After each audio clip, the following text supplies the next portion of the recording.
Et il y a eu une époque, à mon avis, et moi je l'ai un peu vécu, importante dans la communauté des pêcheurs de Sanary, c'est l'arrivée des rapatriés d'Afrique du Nord, qui sont arrivés à la fois de Tunisie, puis d'Algérie, avec des techniques de pêche, avec des méthodes, et qui ont provoqué inévitablement des débats, parce que les pêcheurs de Sanary avaient des habitudes, avaient des méthodes de pêche, et puis l'arrivée de ces pêcheurs d'Afrique du Nord avec d'autres méthodes ont provoqué parfois des litiges. La relation qui était faite dans les comptes rendus était souvent un peu colorée et anecdotique et parfois un peu polémique. Et quand on le regarde avec le recul, on s'aperçoit que finalement la communauté des pêcheurs, la prud'homie de Sanary à ce moment-là, sans qu'on s'en rende bien compte, a fait un acte d'intégration.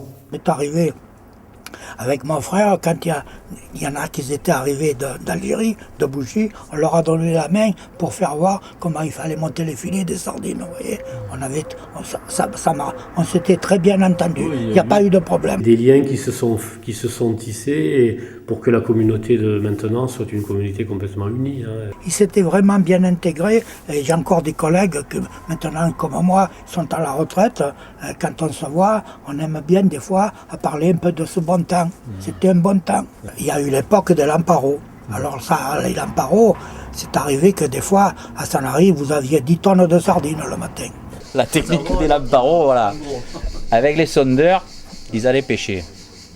Ils avaient les lampes, oui. Bon, avec les lampes. Ça, ils faisaient monter le poisson. Et des fois, ils l'aidaient à monter. Et une fois qu'ils étaient à la surface, ils tiraient le filet et ils prenaient le poisson. Voilà. Cette pêche ne se faisait plus ici, dans les années, depuis l'après-guerre jusque dans les années 55-60. Et les pêcheurs, notamment tunisiens, mais aussi algériens, sont arrivés avec des bateaux, avec du matériel de l'Amparo. Et donc, évidemment, il fallait bien que les gens vivent, que les gens travaillent, et donc cette pêche a été à nouveau autorisée. À l'époque, à Marseille, à la Ciotat, quand la nuit vous regardiez de Sanary au loin, on aurait dit une fête vénitienne, tellement il y avait de bateaux. Donc chaque année, la prud'homie, la communauté honore Saint-Pierre. Et donc les pêcheurs, les prud'hommes, comme là sur la photo, là, donc mettent leur robe de magistrat, oui, c'est ça, de représentants de la communauté, et donc défilent avec des porteurs qui portent Saint-Pierre à travers la ville, qui l'embarquent sur un bateau, et vont tourner en mer, faire un tour en mer et revenir, et ensuite une messe est dite en l'honneur de Saint-Pierre.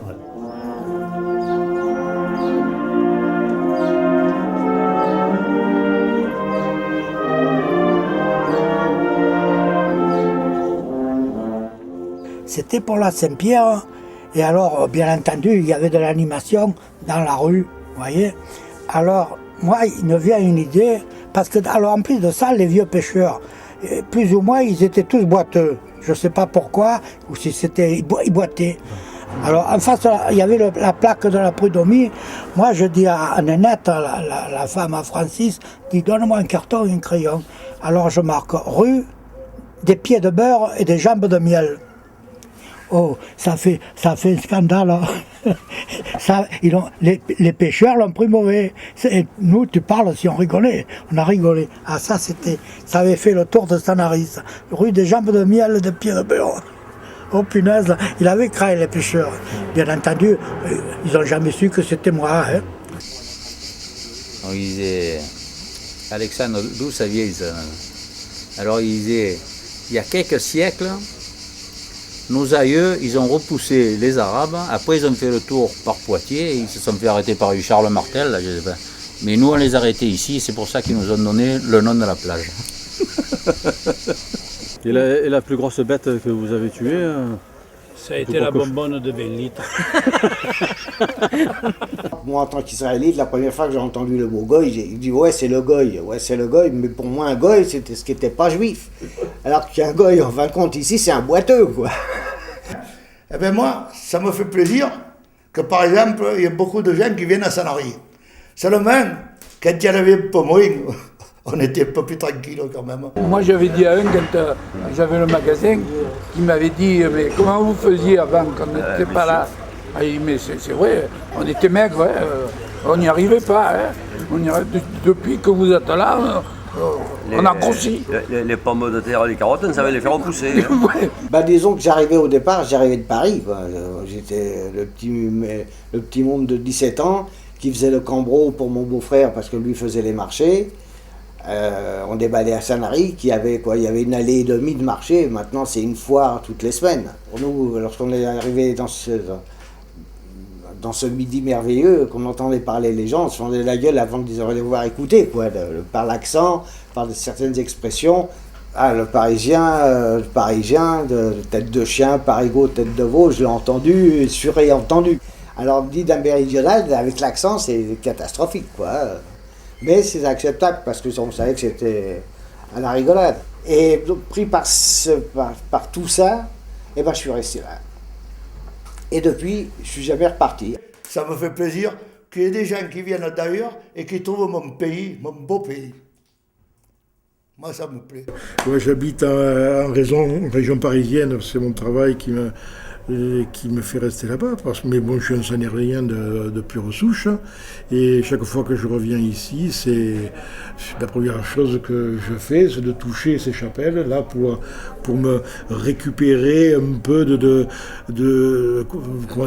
ces ondes bénéfiques, hein, qui vont quelque part me revigorer, me ressourcer, pour après donc aller de redevenir un Sanarien à part entière, quoi. Moi, c'est une vie que j'ai adorée. Et simple et bonne, moi je sais que j'aurais à refaire ma vie, mais c'est ce que je referais. C'est quelque chose qui a été merveilleux pour moi. Enfin, c'était une autre époque, une autre façon de vivre. Ben, on était heureux quand même. Maintenant, si on demandait à des jeunes de faire la vie qu'on a menée nous, il n'y en aurait pas beaucoup qui le feraient. Je regrette d'ailleurs que l'évolution ne se fasse pas dans ce sens, où il n'y ait pas des jeunes qui reprennent l'agriculture telle que je l'ai connue ces dernières années, quoi. Je crois qu'il est important qu'on n'oublie pas d'où tout ça arrive, d'où tout ça vient, comment ça a vécu l'histoire, parce que il s'est passé des choses importantes. Quand on voit le port de Sanary maintenant, on a un peu tendance à oublier qu'à une certaine époque, il y a des gens là, qui ont vécu d'une façon qui est peut-être, j'avais envie de dire authentique, plus fidèle à la vocation des lieux.